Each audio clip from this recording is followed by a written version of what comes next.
All right, now we're going to talk about the basics of monopoly. So at the end of this, you'll be able to understand the definition and characteristics of a market that is in monopoly, and you'll be able to describe reasons for or and against the regulation of monopolies. There are several characteristics that characterize a monopoly. The four most important ones are described here. So the first one is one seller.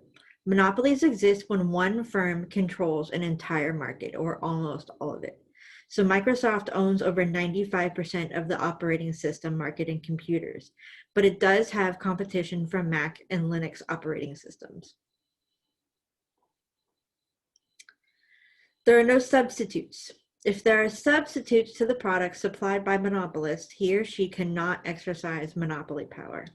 So for instance, the National Football League has no close substitutes. Yes, there are other similar leagues, but there are none that compare to the NFL. The XFL died out, European football, nowhere near as popular. Most people don't even know there's a European football league or a Canadian football league, anything like that. There are high barriers to entry. A monopolist remains the single seller in a market only because he or she can keep others from entering the market. A barrier to having competing electrical companies is that cities are not willing to have more than one set of power lines. So like the city of Tallahassee does not let Talquin in. So Talquin is all around the county and city of Tallahassee is only within city limits.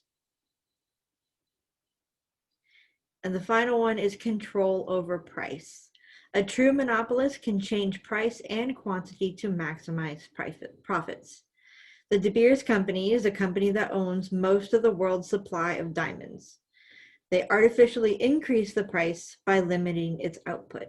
So they purposely make diamonds rare so that they can up the price. Regarding barriers to entry, a monopolist's profits do not go unnoticed because when other people are making money, you want to make money. So why don't other firms enter the market? One of the following barriers keeps others from entering the market. The first is the control of a resource. If a firm controls all or most of a scarce resource, it's easy to keep other firms from obtaining it. So we're back to the De Beers Company. They control most of the world's diamond supply, making entry into the market very difficult. Technological superiority. Firms can gain a technological advantage over competitors that can lead to a monopoly. For instance, Intel produces the chips that run computers. For many years, no other firms were able to match their microprocessor technology. Government involvement. The government can restrict firms from entering a market through patents, copyrights, and laws. Sometimes the government will actually run a monopolistic business, or it can issue patents and copyrights.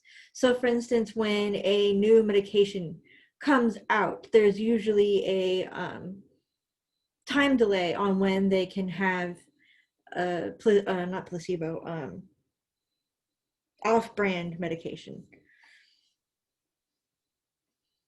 Can't think of what it's called now, but you guys know what I mean. The economies of scale. A monopoly can exist if one company has a cost advantage over new firms. So the enormous upfront costs of power companies makes it very difficult to start a competing business. There are 4 types of monopolies. Each one gets its market power from the way in which it bars entry into the market. So the first one we have is the geographic monopoly. If there's only one store in a location, it acts as a monopoly since it has no local competition. A single gas station along a lonely road in the desert is an example of a geographic monopoly. Technological monopoly. Although firms can enjoy a technological edge in the short run, other firms will soon copy it. So it's a short-term monopoly usually. A legal monopoly. Sometimes the government deems it necessary to create a monopoly. Just like I said, allowing drug companies to patent their discoveries for 20 years, it encourages heavy investment in research and development. And then lastly, we have a natural monopoly. This exists when one company can produce items cheaper than the next 2 competing firms. The monopolist is typically a price maker, which means he or she can change the price of the product in order to maximize profits. Monopolists do not sell at the competitive price and quantity because they're in it to make money. By restricting output, a monopolist can increase the price. When a monopolist increases price above the competitive level, he or she is using market power. Perfectly competitive firms have no market power, while monopolists have a lot. Because monopolies want to restrict output to increase prices and their profits, most people consider them undesirable and inefficient and just plain rude. Monopolies are inefficient since the costs to the consumer outweigh the benefits to the firm. Part of the consumer surplus is not captured under the monopoly, which is considered a deadweight loss. The government may get involved if there is market failure like this. The government can prevent the monopoly from forming or break it into competing firms. There wasn't long ago when they were talking about breaking Microsoft up. Laws against monopolies are called antitrust laws. Sometimes it's necessary to have monopolies, especially if they are natural monopolies or legal monopolies. Though these monopolies may be needed, they're still inefficient, but there are two solutions. The government takes ownership of the firm, which is called public ownership, such as Amtrak. Amtrak is publicly owned by the government, which is the train system. The government reduces prices by setting them near equilibrium, which is called price regulation. The natural gas market has been heavily regulated. Public ownership, however, leads to high costs and low quality. Price regulation can work just as long as the price is not set below equilibrium, because then it causes shortages. So now you should understand the definition and characteristics of a market that is in monopoly and be able to describe reasons for and against the regulation of monopolies. So now let's look at the class activity.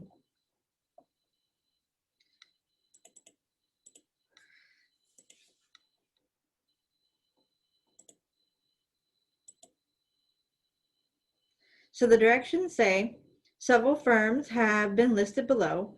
First, determine which market that firm is in, and then use the characteristics of monopoly to decide whether each firm is a monopolist or not. There are questions for each characteristic of monopoly. And then finally, if the firm is a monopolist, decide whether it's a geographic, technological, legal, or natural monopoly. All right, so let's see. We have characteristics of monopoly, and we have our barriers to entry, and we have our types of monopoly. So Amtrak, which market is depicted in the picture on the right? Well, we know Amtrak's are trains. Is this firm the only seller in the market? Yes, because the PowerPoint just told us so. Are there substitutes for this product? Yes, people can drive or fly. Is there a barrier in keeping other firms from entering this market? If yes, which barrier to entry is present? Well, not anybody can go and lay train track, and not anybody can build these massive machines that carry bodies across the country. So let's see. Control of resource, could be. Technological superiority, yeah. Government involvement, maybe. Economies of scale, maybe. Let's go back and look at what these mean.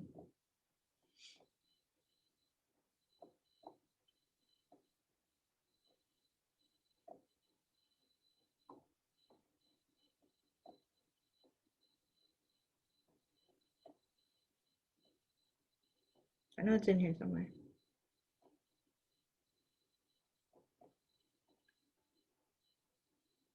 All right, so control of a resource.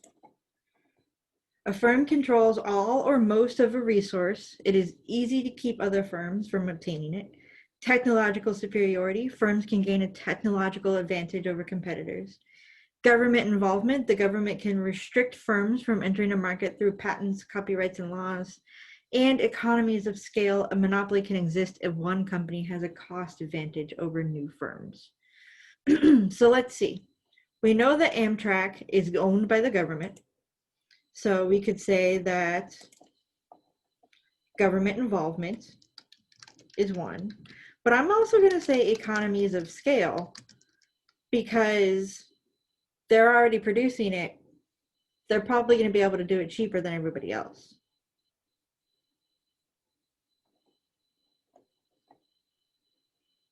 So do you think this firm has control over the price? Yes, they can set whatever they want to do. So is this firm a monopolist? So let's see, we answered yes to pretty much all the questions. So yes, it's a monopolist. And what type of monopoly is it? Geographic, technological, legal, or natural? So let's go back and review those again real quick.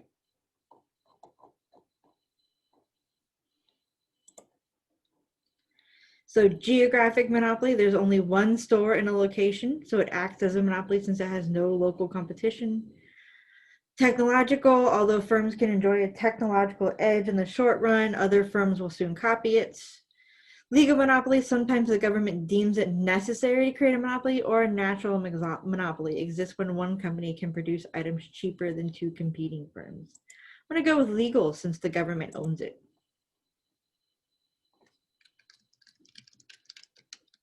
So you get what we're doing here? So let's go next to Entenmann's bread. So which market is pictured in the picture to the right? I'm going to say bread. And is this firm the only seller in the market? No, there's lots of sellers of bread. There's local store brands such as Publix, Winn-Dixie. There's Nature's Own. There's Wonder Bread. There's lots of them. So are there substitutes for bread? Well, there's tortillas. It's the only one I can think of right now. Is there a barrier keeping other firms from entering this market? No, anyone can go and bake bread. Bake bread and sell it. Do you think this firm has control over the price? No, because lots of other people also sell the same product. Because if other people are selling it for cheaper, they're going to buy your product or buy their product over your product if you're really expensive. So is this firm a monopolist? No. All right, we'll do one more together and then you guys are going to do 4, 5, 6, and 7 on your own. So number 3, the De Beers diamonds. So which market is depicted in the picture on the right? Diamonds. Is this firm the only seller in the market? Well, the PowerPoint told us yes. Are there substitutes for this product? For diamonds, they have the cubic zirconia, which is not a real diamond, but it's close, but there's also other gemstones. Is there a barrier keeping other firms from entering this market? If yes, which barrier to entry? So yes, there is because the PowerPoint told us there was. So which barrier to entry is it? I think they said in the PowerPoint it was control of a resource because the De Beers company owns most of the diamond mines. So I'm going to say yes, control of resource. Do you think this firm has control over the price? Yes. Is this firm a monopolist? Yes. So what type of monopoly is it? Geographic, technological, legal, or natural? I'm going to go with natural because when we go back to our PowerPoint, exists when one company can produce items cheaper than two competing firms.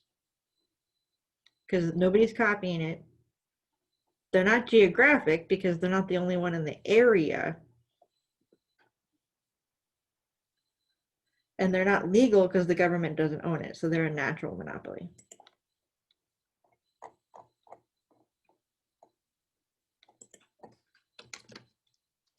And when I say it's not a geographic monopoly, It's because it's not physically like the only option, like the lone gas station on Highway 66. You know, they're not a physical entity in one location. Diamonds are everywhere. All right, so hopefully you understand what we're doing in the class activity. So finish numbers 4 through 7 on your own, and then upload that to the Canvas. And now let's look at the homework together.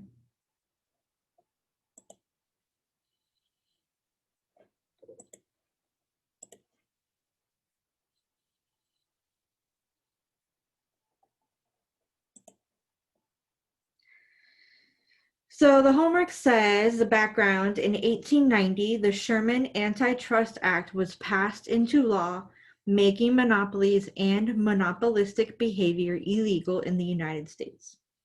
Since then, many businesses have been brought to court to determine if they have broken the law.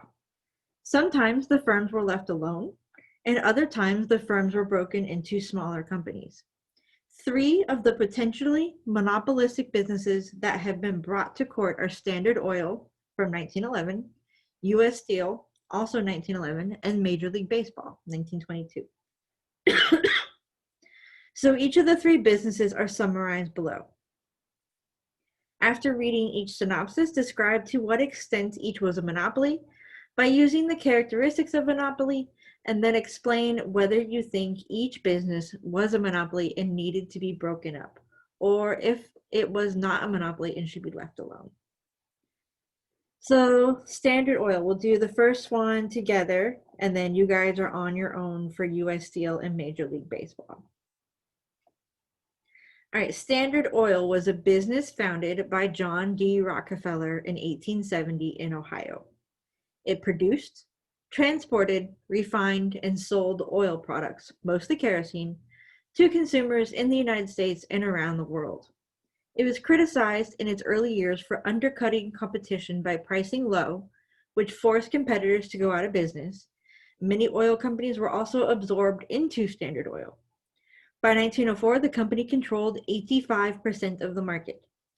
However, in the years leading up to the antitrust lawsuit in 1911, Standard Oil's market share had steadily declined down to 64%. It had serious competitors, including Texaco and Shell.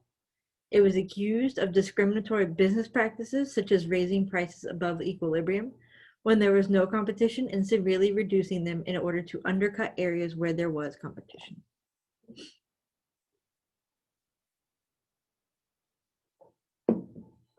So, the first question, to what extent was there a single seller? Well, earlier, they owned 85% of the market. But now they have only 64% of the market, and they have serious competitors in Texaco and Shell. So I'm going to put Standard Oil owns 64% of the market. They were not a single seller. So were there any close substitutes? Texaco and Shell. Were there significant barriers to entry? So let's see.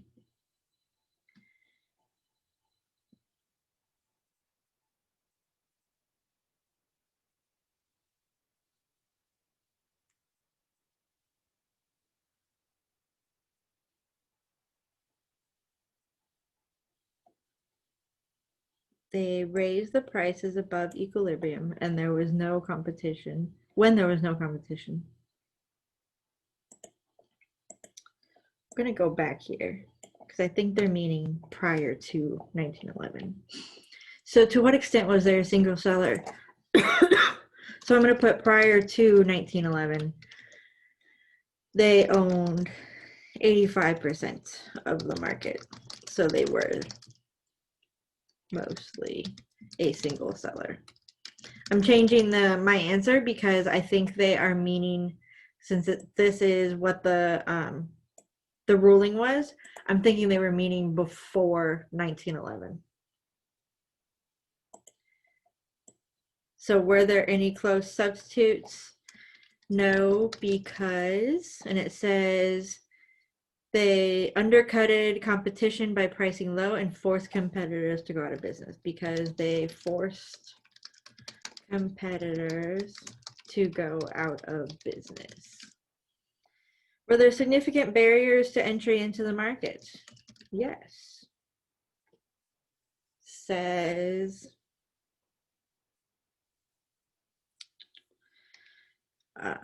Standard Oil raised prices above equilibrium and severely reduced them to undercut others.